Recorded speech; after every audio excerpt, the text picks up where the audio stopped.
Hi there, this is Anissa from the Communication Studio. Thanks for joining me. I have committed to teach something for 30 days every day. I'm going to be doing webinars, so you can check out our Facebook page and hashtag YVR Masterminds to find out different things will come up. And we will have a Wednesday morning mastermind group starting as well, so you'll have to listen in and check the Facebook pages for that. So the Facebook page is /communication studio on Facebook, and you can check out the hashtag the Studio C and YVR Masterminds as well. So today I am going to be going in and changing my password on LinkedIn. Hopefully I can remember what my current one is. I also use something called LastPass, which remembers all of my passwords for me. And then my daughter is the equivalent of a key holder on that account as well, so that if anything happens to me or I need someone else to update and shut down my passwords or accounts or anything like that, I have a backup plan for that. You can also add a legacy contact on your Facebook page as well, but I found that LastPass is actually a great way to just have all of your username and passwords stored. If you're just on Facebook, then go ahead and create a legacy contact in there, which will let someone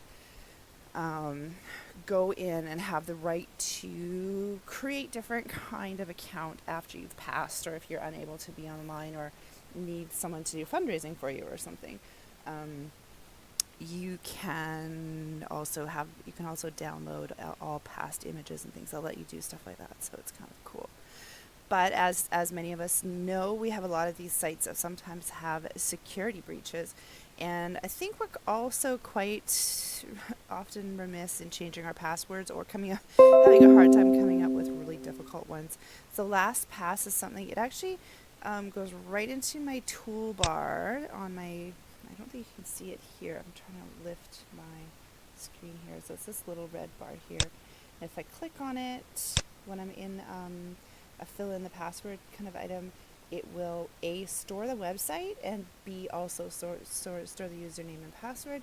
And then also if I want to recreate a new password, it will do that as well. I have to thank Sarah Millman for that. And she's one of our computer techs at Vancouver Independent Professionals. So if you ever want to come out on a Tuesday morning in Vancouver, we are there at 7:30 every Tuesday morning at the White Spot on Dunsmuir. So today I'm just going to go into my profile here, and you're going to go down to Privacy Settings, Manage. And let's see if I can get my box here a little bit. Go down over here. So one thing you want to also keep up to date, because your LinkedIn is also a portal from your email addresses. So right now, for example, I have 3 email addresses on here. One is my Communication Studio, one is my Gmail, and then I have a third one as well, so that if I want someone to feel kind of like it's a more personal email, it's got my name at the front of it as well. And I have what's called a catch-all email, so it will catch if I put accounting at the beginning of at communicationstudio.ca, that'll work as well. So, and I'm going to also be adding an email for our new domain. Now, for example, say this wasn't my company, and I was using, say I worked at LinkedIn, and I left my LinkedIn email here, and they would have access to the username and password. They could then actually go in and use my account. So I've actually had in the past a past employer who didn't kind of realize at the time, because it was a couple years ago, that LinkedIn was my own personal resume, and my contacts in there were my business contacts, not the business's contacts. And he went in and put his photo on there. It happened to be while I was also teaching, literally in the middle of teaching a LinkedIn seminar and using my profile, and I ended up with a man's face on my profile, and I was watching them slowly take over my account. So by leaving that, any email that someone else can go in and use the reset password and then gain access to your account, you've given yourself, you're not really using all the privacy options that you could. So make sure that you're always checking on what emails you have there as well. So these are just the basics to go down. Some people do want to have their phone number, some don't. I do use my phone number on here, but I also have a cell phone that you can also, for example, get a web number or something like that. So I'm going to go in here and change my password today. You'll see here LastPass. I'm going to use my LinkedIn Gmail account, and hopefully that's it, because I can't remember what it is right now. I'm going to put in a new password, so you can see the advantages of having that LastPass. And then where it says sign out of all sessions, if you happen to be logged in another computer, or for example, I have an iPhone 6 Plus that I don't have a SIM card in, but I use it on Wi-Fi. I have that logged into LinkedIn. I have my actual iPhone that I use, so I have all of my notifications turned off on that iPhone, so that if I'm on the phone, it's not getting interrupted, because quite often I'm doing a conference call, so I don't get any bings or pings or anything, but I can still communicate on the iPhone 6. And they're on the same update, so one will actually ring at the same time as the other two, which is pretty cool. Even though one's just on Wi-Fi, they still actually communicate like they're the same phone sometimes, which is kind of interesting. So this is actually going to sign me out of all sessions, and it means that my new password will come into play.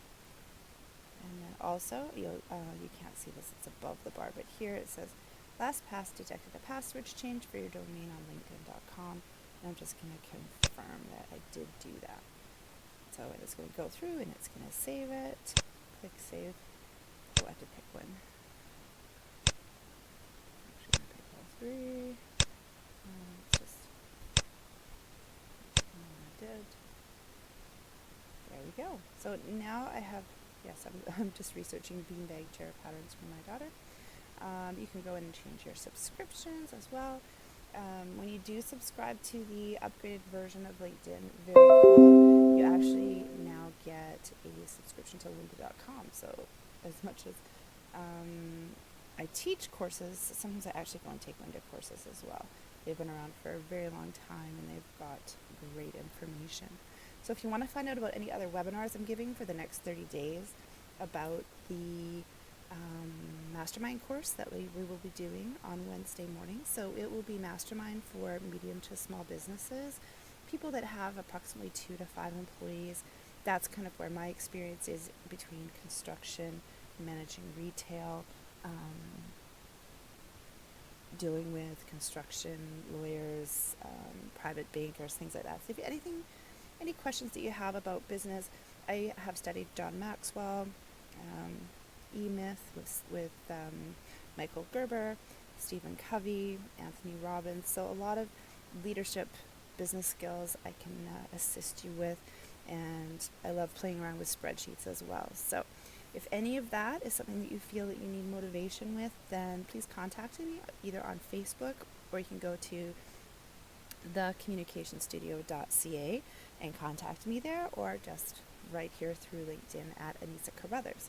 Or we do have a page as well. So hope you got a little something out of today's small little tutorial, and hope to see you on another training session or on one of our other mastermind groups. You can look up our hashtag YBRMasterminds, or my personal studio is The Studio C. We're here in Vancouver, British Columbia. I'm often in Kamloops and in Whistler as well, so if you ever want to grab a coffee there, please give me a shout. Take care and have a great day on it. Happy Canada Day to all of us Canadians. Take care.